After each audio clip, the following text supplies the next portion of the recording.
Yeah, shout out to them. Okay, I so know when I y'all brought this up, then Miss Polly. Let me ask Miss Polly. Since y'all brought this up, let's go ahead and talk about it. Because I was gonna ask Enos, but I asked Miss Polly because she hasn't really spoken yet. If could, I don't like it when these dudes bring up the protection thing as an argument for women to be submissive and all that other stuff. Because most I niggas like to be never, protected. absolutely, but most dudes never have to do anything. Most dudes never have to fight or protect their women from nothing, like actually, right? Like I would probably argue 97% of dudes never have to do anything like that, right? Sometimes it's a feeling of protection, though, too. It's like Okay, I'll give you that. I'll give you that. But it's the actual act, right? That I'm talking about. But so here's my question, Miss Polly. If if you outside with your guy and he is starting shit with people just so he can protect you, will you value the protection?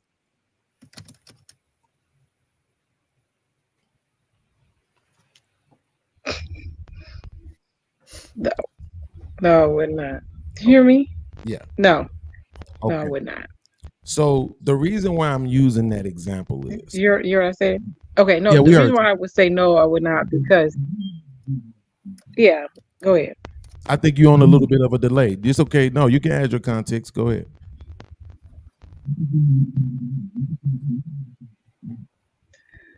Well, I was gonna say the reason why I would say no is because of the fact that if someone is causing trauma just to feel like a hero, then that's really a hero complex issue. It's not really necessarily them trying to protect you. They're just trying to feel validated with something within themselves. Mm-hmm. So let me show you. This is not an exact example, but I'm gonna show you why I brought this up, right, Enos? Because there is a reason. What Miss Taken said was about this death. She was like, people be dying giving birth, and especially black women, right? But there's a reason why that's happening. I need to know that neither woman on this panel actually believes that being black increases your chances of dying on the birth table. Please tell me you don't believe that. I think that what it is, and I'm gonna be honest with you. With my situation is I have fibroids.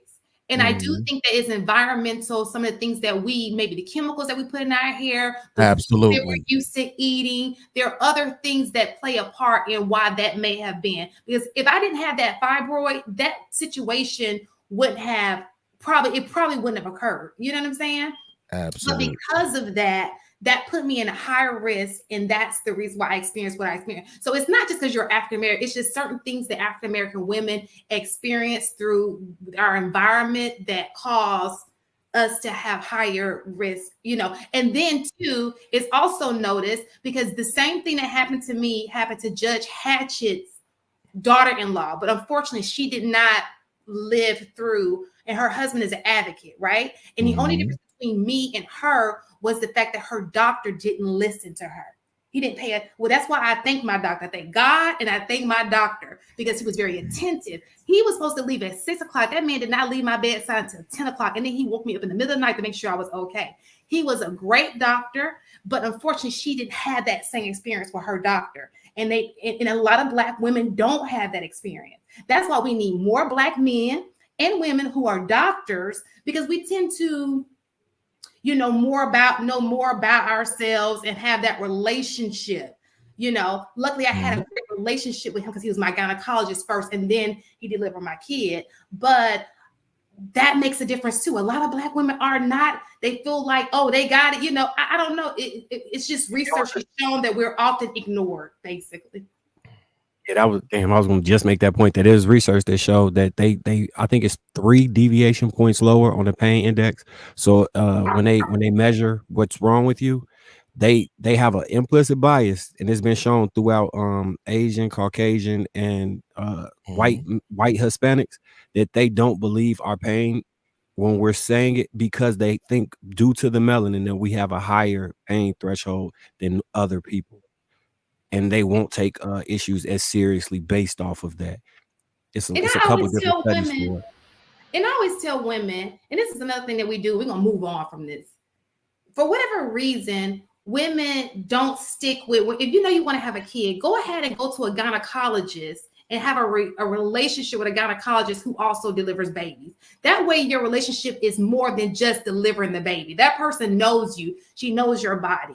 This man was, and he's a white man. He was with me years before I had Layla. So we already had established a patient-doctor relationship before I even stepped into the hospital. You know what I'm saying? So it was just, everything I did was right for the moment. Let me just say that. Whether it be the hospital I chose, whether it be the doctor I chose, everything lined up for me in a blessed way. Thank God. But a lot of people don't do that. So that's the key word I was looking for. So there's a couple other factors as well, right? Is that only now recently are they starting to teach more how specific diseases, conditions, infections look on melanated skin. So a lot of people are being misdiagnosed because the doctors themselves aren't being educated on the patients that they're actually working on. The other thing is because of the stereotype of the baby mama that exists, that a woman, married or not, who has an active partner, if he's not showing up, she's treated like bottom of the barrel because they just assume that she's just a baby mama, right? So while there are experiences when it comes to bias, while there are experiences that come to improper medical training, while there are experiences that come, like these things all culminated together isn't a fabrication of the fact that Black women's experience as a whole giving birth to children is significantly different than other races. Absolutely. And another thing I did too, and I want to emphasize this point. If you know you have fibroids, look at that doctor's history. That's one thing. When I even chose him as a gynecologist, I looked at his history. This man had a history of saving lives. He did research on high risk. I think he once worked in like Chicago. I think it was Detroit. Like that was his specialty. You know what I'm saying? So when you're going, just stop just choosing people because your friend went there. You know, if you know you have fibroids or you're a high risk in some area, find a doctor who specializes in that. Because not all doctors specialize in the same thing. They're not all good at the same thing. Make sure you choose one that specializes in your situation. That's important too. You keep using that word, but we don't. That's what I'm saying. Like it's going to sound like I'm like trying to be mean, but I'm not. We don't use that word enough as it pertains to women. It's the choices. The first example that you used, which I was pleasantly surprised about, was you said putting perms in your hair, right? And that was my point, is that women do things, right, to increase their chances of dying on the birth table. It's not because you're Black, right? That has absolutely nothing to do with it. If you were Black and you grew up in the healthiest environment and had your baby delivered in the healthiest environment, right? Some people would argue even the way that they have you sitting up in the room is improper as it pertains to delivering a baby. Some people argue for standing straight up. Some people argue for being in water, submerged, different things. It's all kind of like, I don't think I've ever seen what do they call those people who deliver at home? A midwife. Yeah, I don't think I've ever seen them with a table like what I seen my kids being born on, right? So it's other things that go into it, right? At some point, you have to take accountability for the choices that you make to put yourself at risk.